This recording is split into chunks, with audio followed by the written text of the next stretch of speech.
Hey, What's up? we're here. We're ready to go. We're Let's sort of do here. this. Let's do this. It's okay. We can leave that. It's fine. Let's leave. We got windows open. We got kids screaming outside. Yeah. But we're just going to go for it anyway. Hey, everybody. Welcome to What's Happening in Central Oregon, the every 2 week. When it's bi-weekly, do you do it twice per week or every 2 weeks? Bi means two, but Yeah. weekly, is it Every twice other. a week? No, it's every other. Dang it. I mean, whatever. This is a Yeah. bi-weekly podcast we do every 2 weeks. about developments, local business, business and developments here in Central Oregon, and other newsworthy stuff. Yeah, Way off exactly. today. But I mean, we're in it. We're into summer now. I mean, we are like town is hopping. Concerts are going on. Mm-hmm. You know, I mean, gosh, last weekend was a lot of graduations, and then we had the rodeo in Sisters, which that's always like sold out show. Heck yeah. Super fun. And then, I mean, now we're going into, 4th of July. It's going to be here. I feel like when it hits like 4th of July, I feel like summer's halfway over. Is that, I know. Is that like, that's not fair. I think that's historically, that's how, so from Tennessee, in Tennessee, the 4th of July is kind of like winding down the summer because they start school so much earlier and they get out earlier. But here, it's kind of almost like the beginning of summer. I know, but to me, it feels like, oh my gosh, it's almost over. All right. Which isn't fair. But so you have 4th of July, you have more concerts, you have, and then, I mean, we roll into Balloons Over Bend and then we go into the fair and then boom, bam, school's back.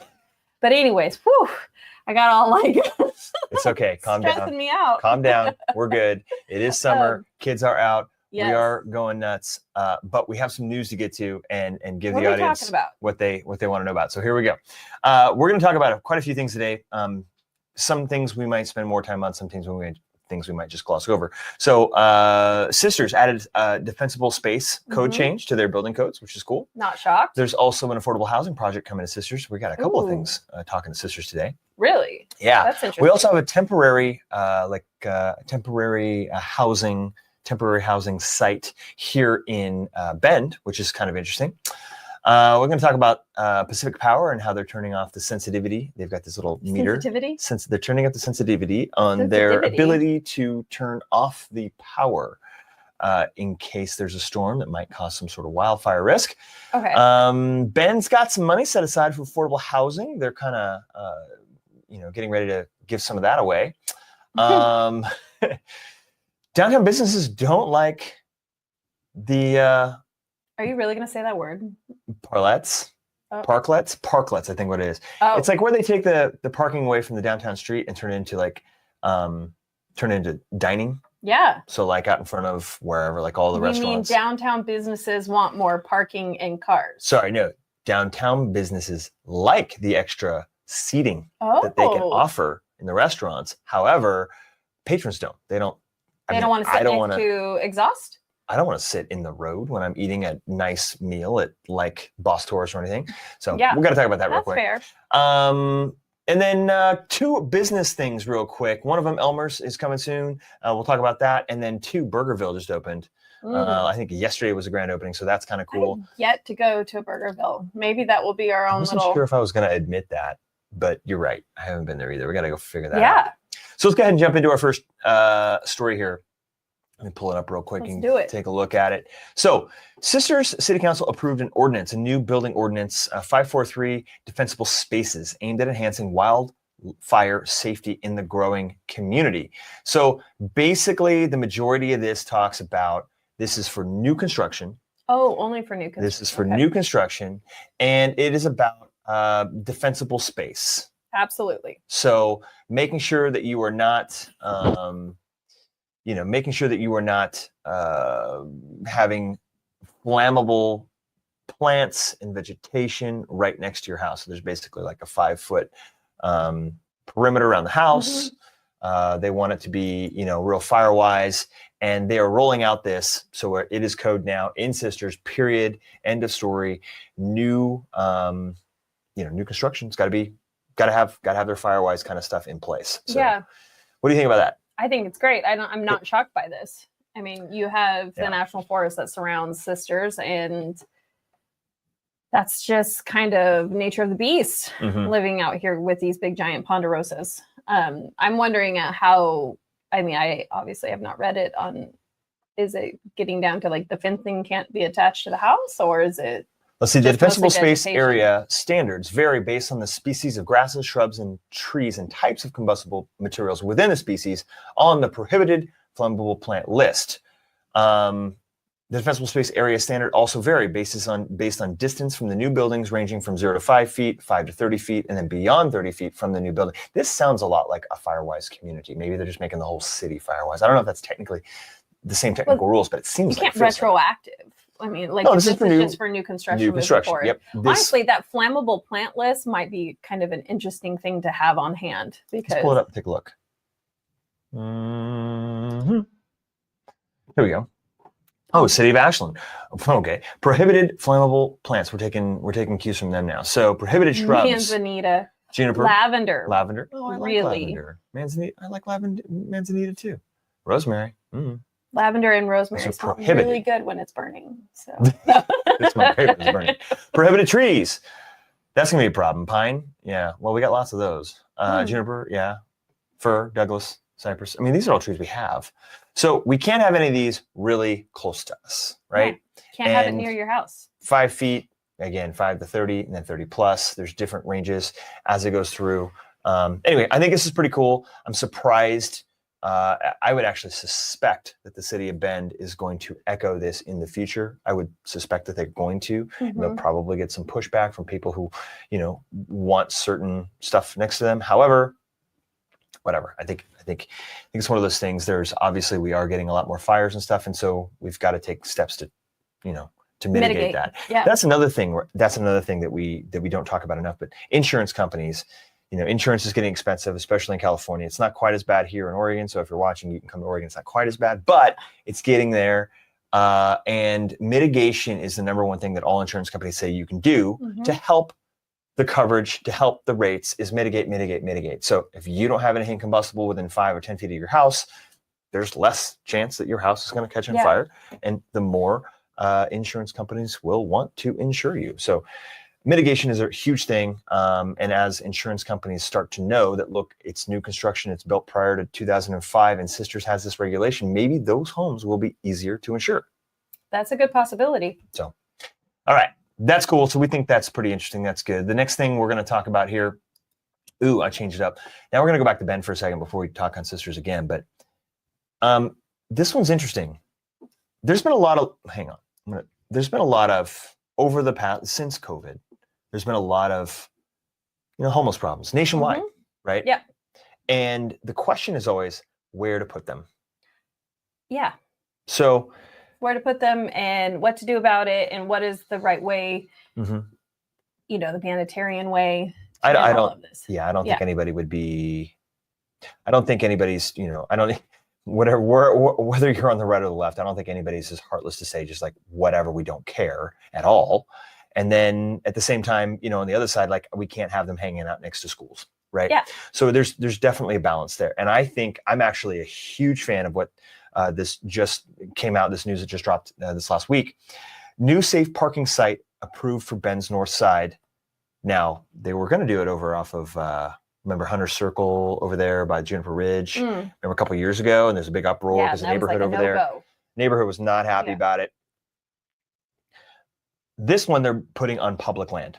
And they're actually putting it on a chunk of public land right next to the sheriff's office. Perfect. Right? So let's see. I'll pull it up. New safe parking site approved for Bend's North Side. The first on public land. So right there at Post Shoals and Northwest Service Road, it is actually right next to wasn't it like a juvenile detention center over there too? Something like that? I think it's just the jail. It's the 911 and the jail and the sheriff's office. Okay. So this is kind of the first time they've ever done this on government property. And they're going to have 6 parking spaces. Okay. It's not just for parking. I mean, it isn't just parking. It's not parking space. It's for, homeless people who are currently sheltering in their cars, their RVs. They have nowhere else to go. They don't want to go out to Dirt World. And so they need a place to park. This is a safe parking site where they can park and do their thing. But not only that, they're also actually going to have micro shelters. So think like a storage shed with AC and electricity and heat in the winter. So it's parking in a shed. There's going to be 6 of these going up in this space. I looked at a satellite imagery of how big this space is, and they could probably do more than 6. So I think we'll see kind of how this works, right? Yeah. Your thoughts? I'm interested to see how it works and if they will actually utilize this and whether or not they add more to it down the road, and if they're going to utilize it, and if there's other amenities that are going to be there to help people along, transition to something else. Yeah. It will be interesting. It's kind of, I guess we don't have a lot of info on it yet. Yeah, I think so. It's going to be run by Mountain View Community Development, and they've got a number of these in Redmond that they've been operating and running for a while. It's got to be all, obviously taxpayer funded. But this one is different because it's right next to the sheriff's office. And I think that, I think everybody would probably agree. There's people out there who don't want anything to do with building a new or better life. And then there are some that are genuinely down on their luck and need, a hand up. And so I think this is a good way if there's some of those people that they're just down on their luck and they need a hand up. I think this is a great opportunity for them. If they're, super law abiding, they're doing their can, they just need they just need some assistance to get ahead and get into, that next level of shelter, whether it's an apartment or whatever. This is a great opportunity. It'll be interesting to see if people take this up, because if there are those who don't necessarily have that view and enjoy living how they're living and don't necessarily want to be near the law, they may not come to this area, so. Well, I also think it's important to try to provide them places where it's safe to actually have these vehicles and stuff like that. And then also to get them out of the woods because of the fire hazards with the woods and stuff. That has been a huge problem. And also just garbage and all that kind of stuff being left in the woods and stuff like that, which is just not good.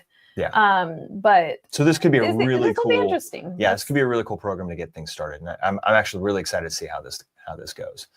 All right, let's see. So that's cool. We got that going on. Next thing. This is one I don't know that we need to spend a whole lot of time on. There's not a whole lot of information regarding it, but Bend to offer $5.7 million for affordable housing projects. So through various government grants and, just different ways that, from state, local, and national grants and stuff, they have accumulated this money to give to builders who are looking to build affordable housing units. Okay. So what they can do is they can apply. Builders can apply. There's $5.7 million in funds that they can apply to have. They can apply to get a portion of these funds to help offset the cost of building these affordable housing units. That's a pretty cool thing. Now, this is a little bit of an older story. We were actually supposed to touch on it 2 weeks ago because it came out a few weeks before that. The city council, I think the deadline was back in June or back in late May to apply to get access to these funds. And then, and then the city council approved on June 4th. Applicants may access the application starting June 5th. All applicants must be submitted before June 25th. That's tomorrow, if you're seeing this today. So if builders have land, they're looking to develop, they want to be a part of the affordable housing solution, they can apply to get some of the, some of these funds to help offset the cost of their projects. So very cool. As much as we kind of give the city crap for trying to always raise taxes and other ways on the people of Bend, at least they have this where they are doing things that they can. They have been very vocal about trying to help the affordable housing problem there lately. So that's good. That's really interesting. All right. Next up, this is a big one. This one's really interesting.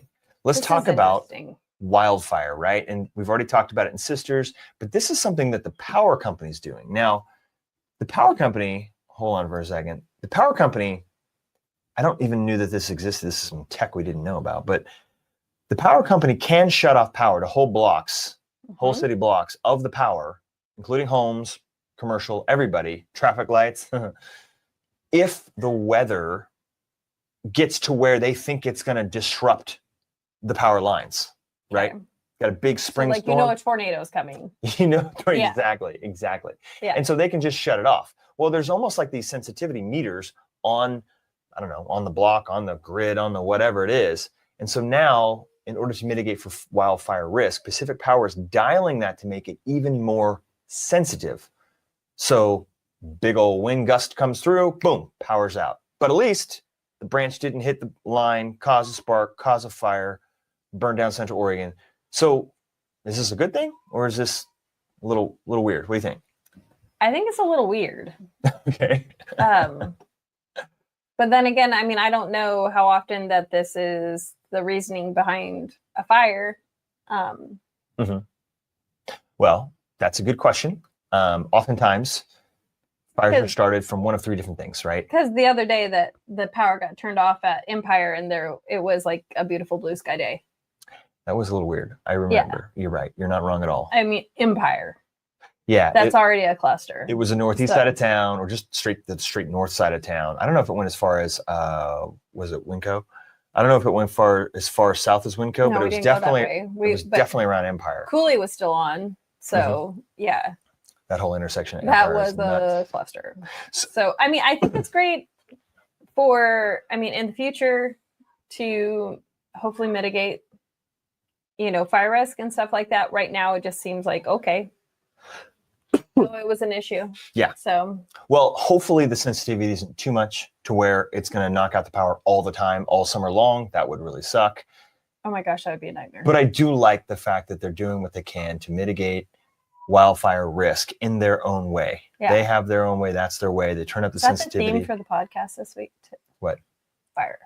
Fire mitigation. Fire. I hate talking about it. I really do. There's really only three ways that wildfires get started, right? As far as I'm concerned, it's people man-made. It's a lightning strikes, and then it's some sort of power grid malfunction. I mean, that's apparently allegedly what happened in Maui, and it burned half of Maui down. True. Right. So if they turn up the sensitivity to where, look, if a storm's blowing through, it's going to shut it down. It's just going to turn it off before that tree even has a chance to, Now on the flip side, that's going to suck if you've got a business. It sucks for business. Your power's down. Apparently last week that happened. There was somebody that commented on our What's Happening in Central Oregon Instagram channel. They commented like, look, we've had power outages 3 times in the last month, and we've had to clear our store. Like, what are you going to do? We can't run. We can't run credit cards. We can't do. We can't do anything. I mean, we're dead in the water. We were going to get a car wash. We were. We didn't get. Yeah. The car wash lost in a customer when the power went out because there was no power. So is this a little bit of an issue? It could be. And so I think time will tell, and the power company will have to work on their sensitivity dialing and whether or not it's. Which I'm sure that's something that's going to be trial and error until they figure it out. Yeah. So. Exactly. Okay. That's good. Let's move on. This one's kind of interesting. I don't know if we need to spend a whole lot of time on this one either. But did you know, let me just ask this. Did you know that you did. I'm just kind of asking the audience out there. Did you guys know that the Bend Public Works is kind of spread all over town? There's the water department over there, kind of on the northeast side, but then there's all of their fleet trucks everywhere and stuff like that.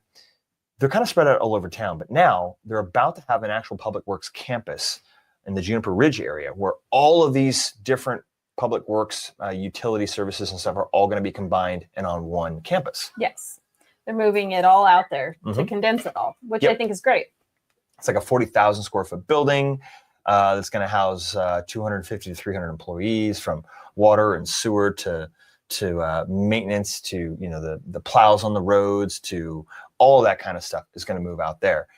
And this is a little story that I thought was kind of funny. They're going to decorate it. Of course they are. They're gonna spend some money, and the new Public Works campus will have high desert vibes and works from local artists. So it kind of looks like, they're gonna dress it up. Obviously, it's gonna be the building. It's like we can't have ugly roundabouts. We got to put art in our roundabouts. So we can't have a ugly Public Works building. Exactly. Oh, those are all license plates. Are they? Looks like it. Well, that's what size they are. I don't know if that's exactly what they are, but. Oh, this is in Seattle. So they've got this artist from Seattle who's going to come in. He's going to dress the place up. Your comments. Is this Is this important? Is this needed? Is this kind of like, why are we spending money on of our taxpayer money? That's it. That's kind of my question. To make a building look zazzy. To make a building look. They're already going to make this they're already going to make this super LEED certified and, very green. Explain and actually what LEED certified is. Yeah, so that's like the energy efficiency rating, right? So this is going to be like an energy neutral building. So it's going to have so much solar on it that it's not going to really take in any It's not going to have a carbon footprint. It's not going to have a carbon footprint. It's not going to take any juice from the grid. It's going to basically be sustainable. Yeah. So, which cool, right? Yeah. I mean, if you're building it and you can build it and finance it in, that's a great thing, right? Yeah. Just like what we tell people in real estate, though, the affordability part of it, like if the average person only owns a home between 5 and 7 years, if you put solar on a house right when you buy it, if you're paying for it right up front, you're not going to get your money back in 5 to 7 years. Now, if you hold that home for 10, 12, 15 years, yeah, you'll probably get your money back. It'll be a worthwhile investment. So what we usually tell clients is like, if they want a house with solar, they should probably buy a house with solar because that's already part of it. Yeah. It's already built in. And then you just get the savings every single month right off the bat on your power bill. Right.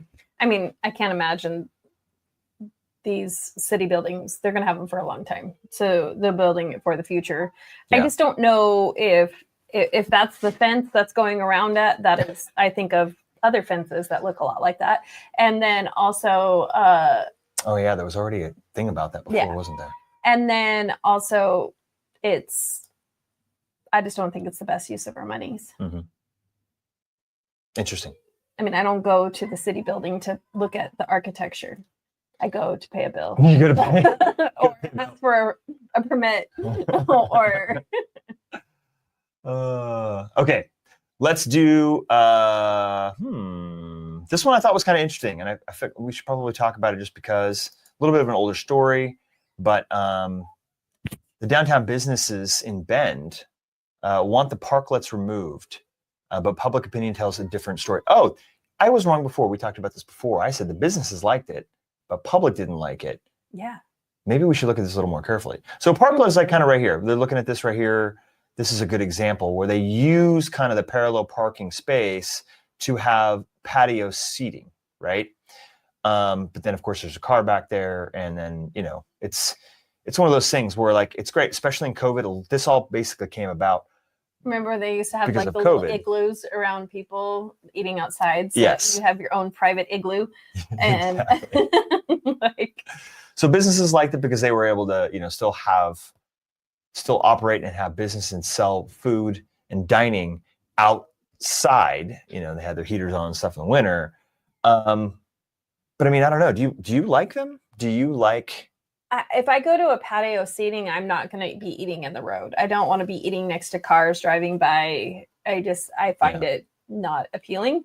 I go to a restaurant that has a better patio dining, But I mean, it also is great for these businesses because it increases the amount of tables that they have and the dollar amounts that they can, accrue for their business. But so what the headline is well, we're talking about how the businesses don't want it, but the people want it. See, this is funny. The title, and this is, media does this all the time. Most downtown businesses want parklets removed, but public opinion tells a different story.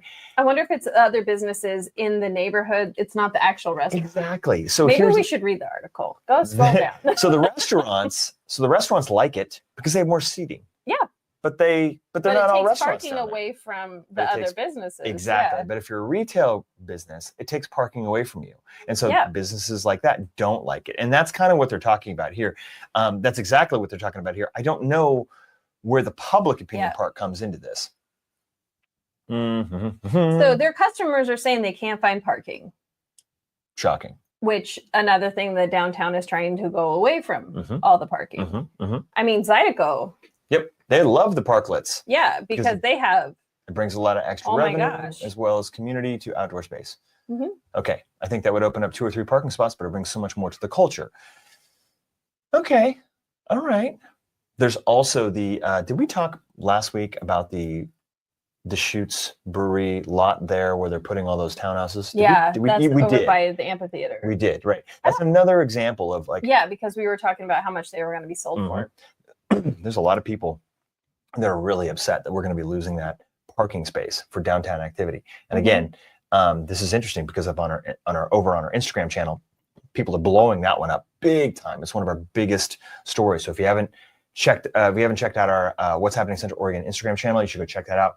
All of these articles, you usually do some sort of quick thing on all of these kind of articles that we talk about over on that channel. And it's funny to see public comment. I mean, they blow it up. They don't like it. They do like it. One person that really, a lot of people are blowing up that there's no parking. I hate this, blah, blah, blah, blah, blah, blah. Let's get out of Bend. Then somebody said, like, look, this is housing. Like you're arguing against somebody having a house to live in so that you can have a parking spot and float the river. That's kind of first world problems. But is it housing or is it going to be second homes? No, I mean, and then exactly. You can go back that way as well. Yeah. And say, look, this isn't just housing on them. Right. So it's like if you're building $1.5 million townhouses, okay, what is like, is that really for locals or is that for, people that actually work here in Bend? Yeah. So you can go back and forth all day long on this with the good, the bad, the ugly. It's going to be developed. Kind of the rule of thumb. If you see any bare chunk of land anywhere near your house, it's going to be developed. Every time. We tell clients that all the time. Every time we're out showing a house, we're like, oh, I love that there's nobody behind us. I'm like, yet. Yeah. There's nobody behind you yet. We live near the canals. And I mean, I'm fully understand that someday those will probably be piped and it will be a walking trail, but it will never be a house behind me. And hopefully. You never know. Yeah, knock on whatever. But all right, let's talk about our next one. Because now that we're talking about affordable housing, let's take it back to Sisters. Sisters is my old stomping grounds. Let's go. Your old stomping grounds. A new affordable housing community breaks ground in Sisters. Great. This is awesome. So this is over off of, it's called Large Commons. Development on Adams Avenue will feature 26 new homes. So this is just getting started. Oh, Habitat for Humanity? Yep. Habitat for Humanity said there will be 19 affordable homes for those making up to 80% of the area median income. Most of the homes will be 2 bedrooms, but there will also be 1 and 3 bedroom homes available. So again, great. There's certainly some affordable housing issues in Sisters as well. There's a lot. I mean, teachers have been in the news quite a bit over the last several months here as a prime example of people who can't afford to live in the community where they work. Yeah, so exactly. That's a really great feel-good story there that they've got that going on. The development should be complete by January of 2027. Great. So that's interesting. First round of applications, you have to apply to get some of these affordable housing things. You have to prove your income and all of that stuff. Is expected to open this summer. So if you're interested in affordable housing in Sisters, boom, there we go. Excellent. This is more information on it right here. They launched a new development. Just kind of interesting there. I love it. It's good stuff. Last couple of things we want to talk about real quick before we go. We got a new burger joint in town. Oh yeah. We've got another new burger. Another. Well, we had Americana. Killer Burger's coming to Costco. Now we got Burgerville. Yeah. I've never been. Okay, so they opened. Today's Tuesday. They opened yesterday. Oh. And guess what? They gave free burgers away. Oh, I bet they gave a lot of burgers away. Yesterday. And they had over 100 people in line before they opened that in the morning. Holy snap. Yeah. By 10 a.m. or whatever time they opened. They had over 100 people in line. In fact, somebody spent the night, like 20 people spent the night over there. Really? Just to get free breakfast. I bet like the first 5 got like something. Like they had to. Like when Chick-fil-A first opened, they gave like the first so many people like free burgers or chicken burgers for a year. Oh, they had like a drawing or something. Yeah. Wild. We know who got one. Oh yeah. Yeah. For Chick-fil-A for life. Yeah, but we're not going to say his name. Okay. Wasn't me. I promise. I wish. You would sleep outside Chick-fil-A. Yeah, for Chick-fil-A for life. Yeah, probably. So anyway, Burgerville has been huge over in Portland forever and ever and ever, and they finally have a location here in Bend. They're known for using, for doing taking actual kind of like homegrown ingredients, like Tillamook cheese and strawberry, Oregon grown strawberries, and putting them in on their menu and stuff. And so I'm with you. I have not had burger. I guess we should go try it out. Dang it. So yeah, we got to check that out. but they're open and we welcome them. Are we and going hopefully from burgers to flapjacks? Yeah, we can. We're going to go from burgers to flapjacks because the next business news that we want to talk about real quick is Elmer's. This isn't, I don't know what this is. This is Elmer's Restaurant returning to Bend in the former Sherry site. So if you guys know what is it? And that's only the north end Sherry's, right? Yes. Okay. So we don't know what's going into the south end Sherry's. Ooh, you're right. We don't. No, we don't. We got to look check that out. We got to look that up. So in the North Sherry's there, Oh, good. No one saw all those ridiculous ads that are going on when I do this. Yeah. I'll just put it up right there. Boom. Elmer's Restaurant returning to Bend in the former Sherry site. So if you know the Sherry's site, the Sherry's Restaurant there in front of the Bend Promenade there by Hobby Lobby and TJ Maxx. Chi Restaurant. You're a Maxxinista, aren't you? Sure. So they're going to turn that into Elmer's. And Elmer's, again, if you don't know, is a very well-known restaurant, chain of restaurants in Portland, in the Portland area. They've got great breakfast. I mean, if I say it's Sherry's Ask, I'll probably get in trouble, but yeah, it's kind of a diner area, diner restaurant. And so we've lost IHOP over there. We've lost Sherry's. There is no place for breakfast besides like McKay's Cottage, which Victorian. Is amazing. Well, Victorian, you got to go all the way down. Cafe Central. Oh, you mean on that side? Yeah, on that side of town. Yep. So, I mean, I think it kind of fills that void for people that used to go to Sherry's because there was a lot of people upset about Sherry's going out. Yeah. I have not been to Sherry's since like my college years at 1:00 in the morning. Whoa. And everyone's like, where are you going to go get pie? But this fills that void. Is there going to be pie at Elmer's? I don't know. I hear there's pie at Elmer's. Okay, good. I've been to Elmer's, but again, it's been so long that I don't even remember the last time I was at Elmer's. So yeah. Do we have any other business news? I don't think so. Don't think so? There is a lot going on. There's a lot going on. Hey, listen, if you're out there and you see a chunk of dirt, you're in Bend, and you see a chunk of dirt, you want to know what's going on there, let us know and follow the Instagram channel, What's Happening in Central Oregon, because that's the easiest place we can put it up there. If it doesn't make the list on one of these podcasts, then we won't necessarily get to it, but we try to put those kind of things up on the Instagram channel all the time. Yeah, keeps you informed. And then I guess kind of we'll sign off here with our normal thing. If you or somebody is looking to buy or sell real estate here in Central Oregon, that's really what we do. We just keep you updated so that you know how to ask us about it. But you're in the know. We would love to be your local real estate resource of choice. We've helped hundreds of people over the years and closed a lot of homes, and we would love to help you along your path as well. Exactly. So. All right. Let's do this. Cool. Thanks everybody for watching. We'll see you over in the next video or in 2 weeks on our next podcast. Awesome. Thanks for watching. We'll see you.